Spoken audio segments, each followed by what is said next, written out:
Test 8. You will hear a number of different recordings, and you will have to answer questions on what you hear. There will be time for you to read the instructions and questions, and you will have a chance to check your work. All the recordings will be played once only. The test is in 4 sections. At the end of the test, you will be given 10 minutes to transfer your answers to an answer sheet. Now turn to Section 1.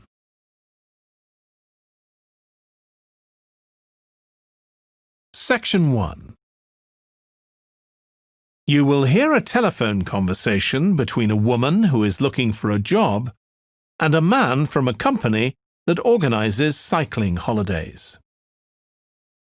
First, you have some time to look at questions 1 to 6.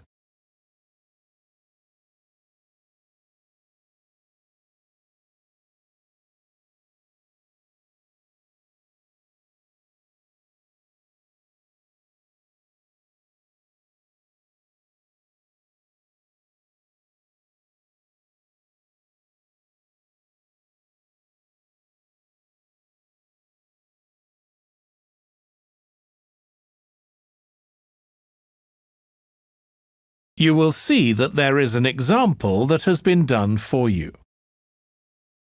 On this occasion only, the conversation relating to this will be played first. Hello, Pembroke Cycling Holidays. Bob speaking. Oh, hello. I've seen your advert for people to lead cycle trips. Are you the right person to speak to? Yes, I am. Could I have your name, please? It's Margaret Smith. The woman's surname is Smith. So Smith has been written in the space. Now we shall begin. You should answer the questions as you listen because you will not hear the recording a second time. Listen carefully and answer questions 1 to 6. Hello, Pembroke Cycling Holidays. Bob speaking. Oh, hello. I've seen your advert for people to lead cycle trips. Are you the right person to speak to? Yes, I am. Could I have your name, please? It's Margaret Smith. Are you looking for a permanent job, Margaret? No, temporary. I've got a permanent job starting in a few months' time, and I want to do something else until then. What work do you do? This will probably sound crazy. I used to be a lawyer, and then I made a complete career change, and I'm going to be a doctor. I've just finished my training. Right. And have you had any experience of leading cycle trips? Yes, I've led several bike tours in Africa. The trip to India that I had arranged to lead next month has now been cancelled. So when I saw you were advertising for tour leaders, I decided to apply. OK. Now, we normally have 2 or 3 leaders on a trip, depending on the size of the group. Some tours are for very experienced cyclists, but we've got a tour coming up soon in Spain, which is proving so popular we need an additional leader. It's a cycling holiday for families. Would that suit you? It certainly would. I enjoy working with children, and I probably need some more experience before I go on a really challenging trip. That tour includes several teenagers. Have you worked with that age group before? Yes, I'm a volunteer worker in a youth club where I help people to improve their cycling skills. Before that, I helped out in a cycling club where I taught beginners. Well, that's great. Now, the trip I mentioned is just for a fortnight, but there might be the possibility of leading other tours after that. Would that fit in with your plans? That'd be fine. I'll be free for 5 months. My job is due to start on October the 2nd, and I'm available from May the 1st until late September. Good. Now, is there anything I need to know about the food you eat? We usually have 1 or 2 people in the group who don't eat meat or have some sort of food allergy, so we're always very careful about that. Yes, I'm allergic to cheese. Would that be a problem? No, as long as we have enough notice, we can deal with that. That's great. Before you hear the rest of the conversation, you have some time to look at questions 7 to 10.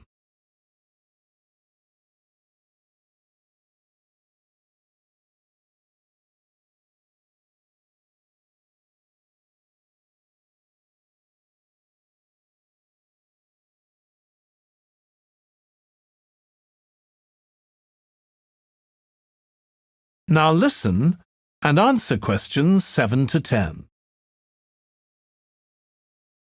It sounds really interesting. Would you like me to fill in an application form? Yes, please. Where should I post it to? Could you send it to 27 Arbuthnot Place, Arbuthnot Place, Dumfries, And what's the postcode, please? DG7 4PH. Was that P Papa or B Bravo? P Papa. Got that. If you could return the application form by Friday this week, we can interview you on Tuesday next week. Say 2:30? Would that be possible for you? Yes, it's fine. You're quite a long way from where I live, so I'll drive over on Monday. Should I bring anything to the interview?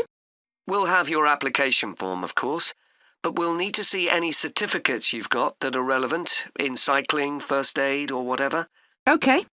And at the interview, we'd like to find out about your experience of being a tour guide. So, could you prepare a 10-minute talk about that, please?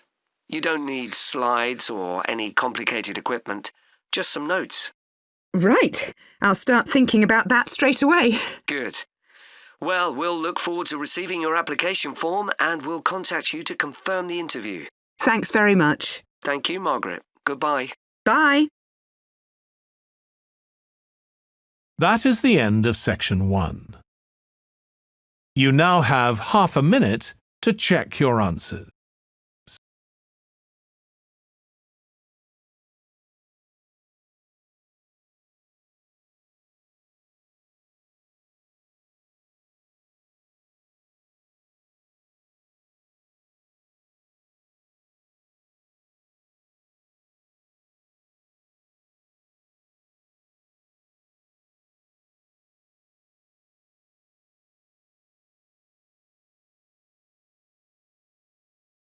Now turn to section 2.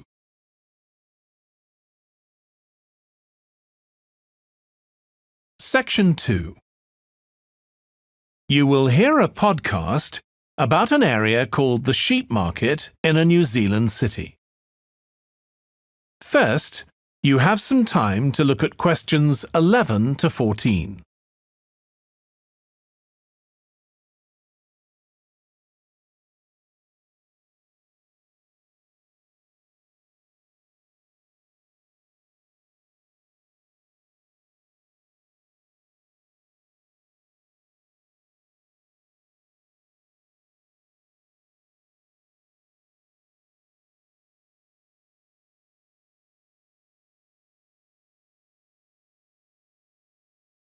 Now listen carefully and answer questions 11 to 14. Welcome to this podcast about the sheep market, which is one of the oldest parts of the city.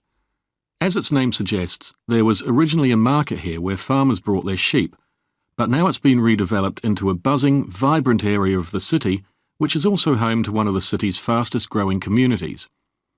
The nearby university has always meant the area's popular with students who come in to enjoy the lively nightlife, but now graduates embarking on careers in the worlds of fashion and design are buying up the new apartments recently built here to replace the small houses where the market workers used to live. The narrow old side streets are great places for finding original pictures, jewellery and ceramics which won't break the bank, as well as local produce like fruit and vegetables. There's also lots of pavement cafes where you can have a coffee and watch tourists from all over the world go by. The oldest buildings in the area are on the main streets, including the city's first department store, built in the 1880s, which is still open today. The sheep market is a centre for fashion, and there's a policy of encouraging new young designers. The Young Fashion Competition is open to local young people who are passionate about fashion. This year, they've been asked to design an outfit based on ideas from the music and technology that's part of their everyday life, using both natural and man-made fibres. The garments will be judged by a panel of experts and fashion designers, and the winning entries will be modelled at a special gala evening. Parking at the sheep market is easy. There are plenty of pay and display car parking spaces on the roadsides, which are fine if you just want to stay for an hour or two. But if you want to spend the day there, it's better to park in one of the 4 underground car parks. It's not expensive, and if you can present a receipt from one of the local stores, you'll not be charged at all. After 6 p.m, many of the car parks have a flat rate which varies, but it is usually very reasonable. Before you hear the rest of the podcast, you have some time to look at questions 15 to 20.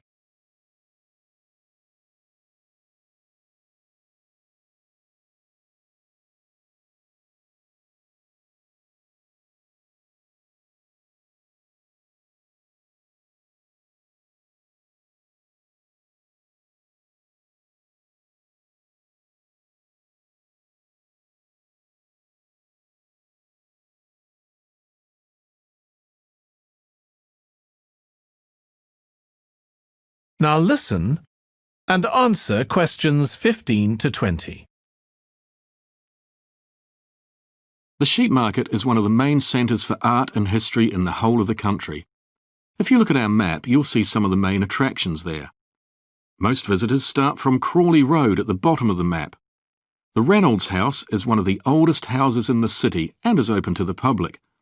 It's on the north side of Crawley Road, next to the footpath that leads to the public gardens. The area is particularly interesting for its unusual sculptures. The thumb is just what its name suggests, but it's about 10 metres high. You'll see it on Hill Road, across the road from the bank. The museum's got a particularly fine collection of New Zealand landscapes. It's on the east side of the sheep market, on City Road. It's on the other side of the road from the public gardens, immediately facing the junction with Hill Road. The Contemporary Art Gallery is on a little road that leads off Station Square, not far from the public gardens.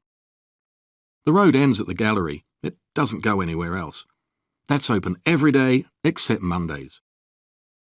The Warner Gallery specialises in 19th century art. It's on City Road, near the junction with Crawley Road, on the same side of the road as the public gardens. It's open on weekdays from 9 to 5 and entry is free.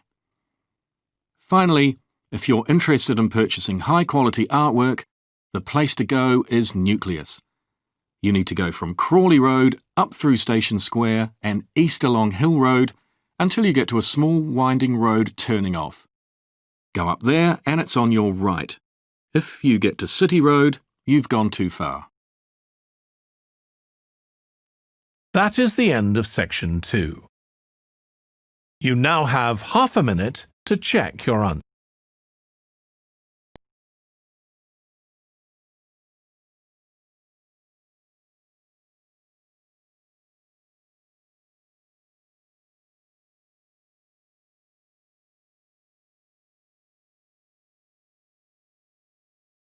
answers.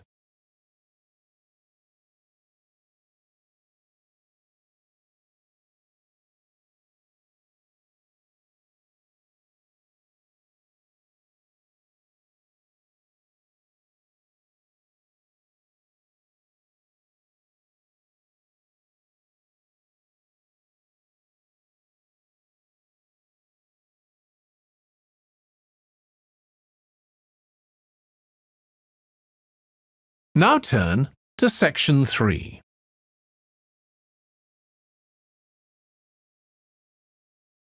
Section 3.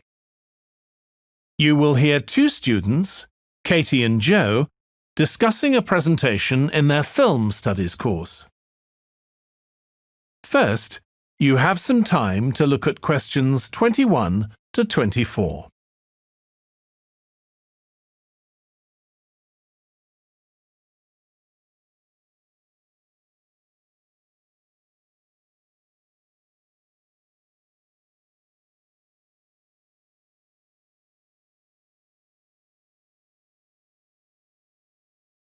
Now listen carefully and answer questions 21 to 24. Joe, you know I'm giving a presentation in our film studies class next week. Yes. Well, could we discuss it? I could do with getting someone else's opinion. Of course, Katie. What are you going to talk about? It's about film adaptations of Shakespeare's plays. I've got very interested in all the different approaches that film directors take. Uh-huh. So I thought I'd start with Janetti, who's a professor of film and literature, and in one of his books he came up with a straightforward classification of film adaptations based on how faithful they are to the original plays and novels. Right. I've already made some notes on that, so I just need to sort those out before presentation. I thought that next I'd ask the class to come up with the worst examples of Shakespeare adaptations that they've seen, and to say why. That should be more fun than having their favourite versions. Yes, I can certainly think of a couple. Right. Next, I want to talk about Rachel Malco.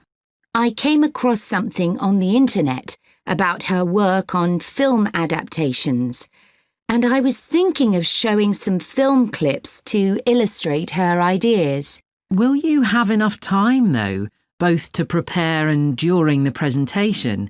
After all, I doubt if you'll be able to find all the clips you want. Perhaps you're right. OK, well, I'd better do some slides instead, saying how various films relate to what she says. That should encourage discussion. Next, I want to say something about how plays may be chosen for adaptation because they're concerned with issues of the time when the film is made. You mean things like patriotism or the role of government? Exactly. It's quite tricky, but I've got a few ideas I'd like to discuss. Before you hear the rest of the discussion, you have some time to look at questions 25 to 30.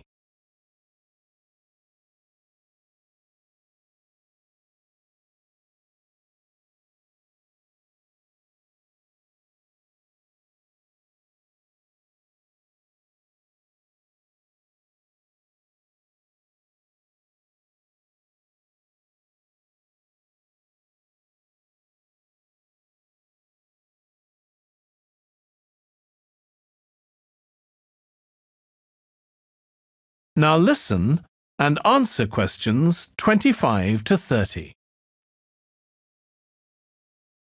And finally, I want to talk about a few adaptations that I think illustrate a range of approaches and make some comments on them.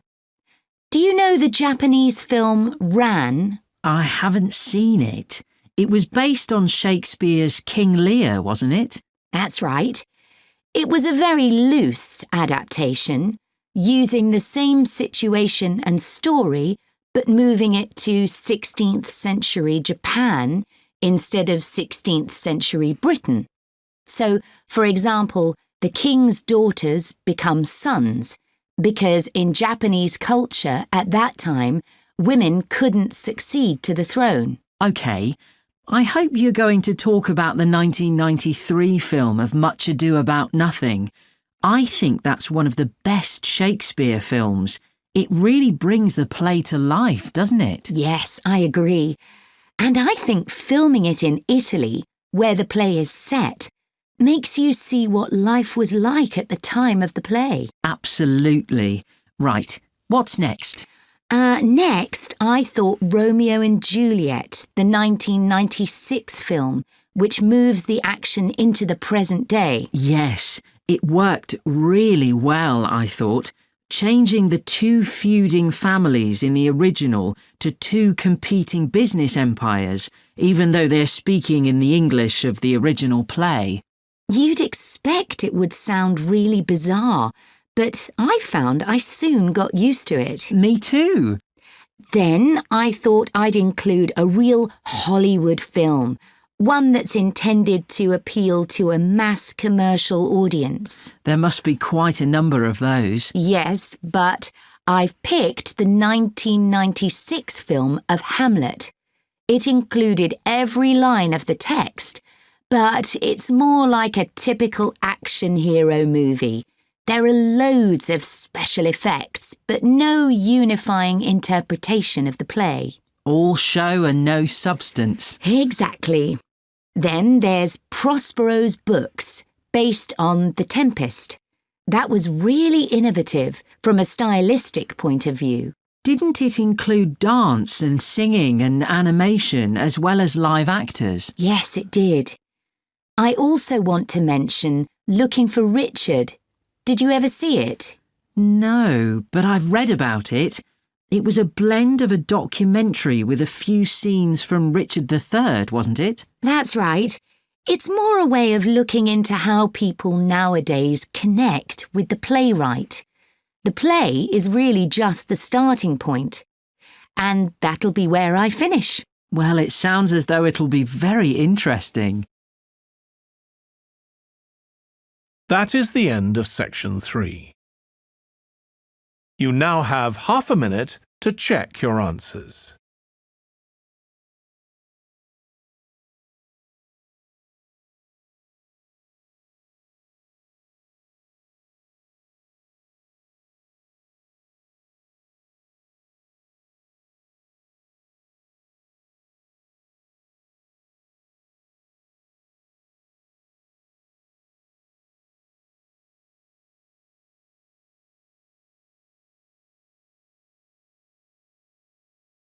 Now turn to section 4.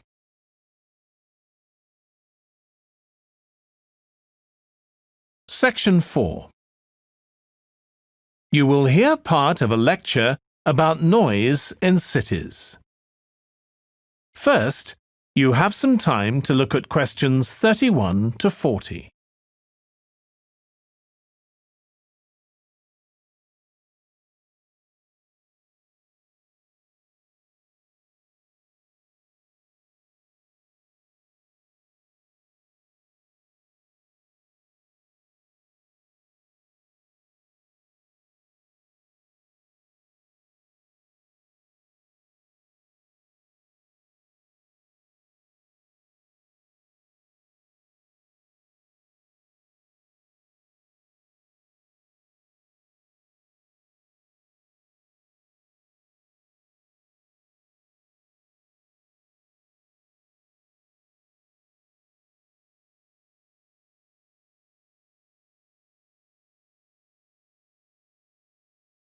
Now listen carefully and answer questions 31 to 40. This lecture will be about the science of acoustics, the study of sound, in relation to urban environments such as cities. As an acoustic engineer myself, I think this is an area where we're likely to see great changes. In the past, researching urban soundscapes was simple. We measured levels of sound in decibels, so I used to take my sound meter and I measured the noise somewhere, and then I might ask a sample of people to say at what level the sound became annoying. With data like this, acoustic engineers have been able to build up what we call noise maps, maps of the sound environment. But actually, these aren't a lot of use. What they do show is that the highest noise levels are generally on roads. Well, that's not really very surprising.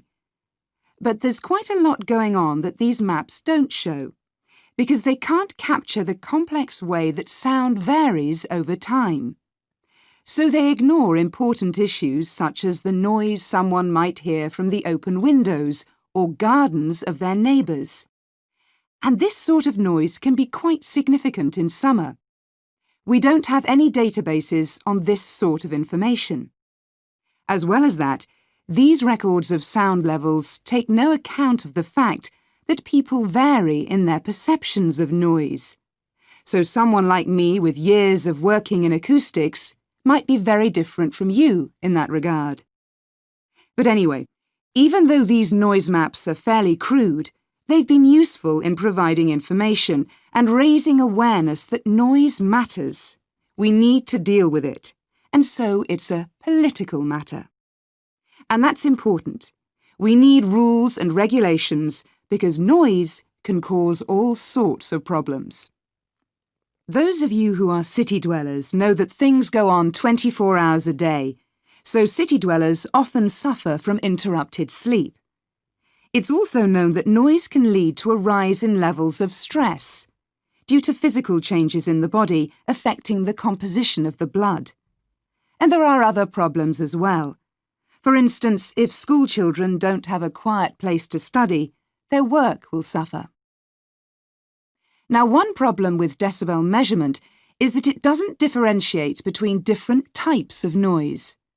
Some types of sounds that most people would probably think of as nice and relaxing might well score quite highly in decibel levels. Think of the sound made by a fountain in a town square, for example. That's not necessarily something that we'd want to control or reduce. So maybe researchers should consider these sorts of sounds in urban design. This is going to be tricky, because just measuring decibel levels isn't going to help us here. Instead, many researchers are using social science techniques, studying people's emotional response to sound by using questionnaires and so on.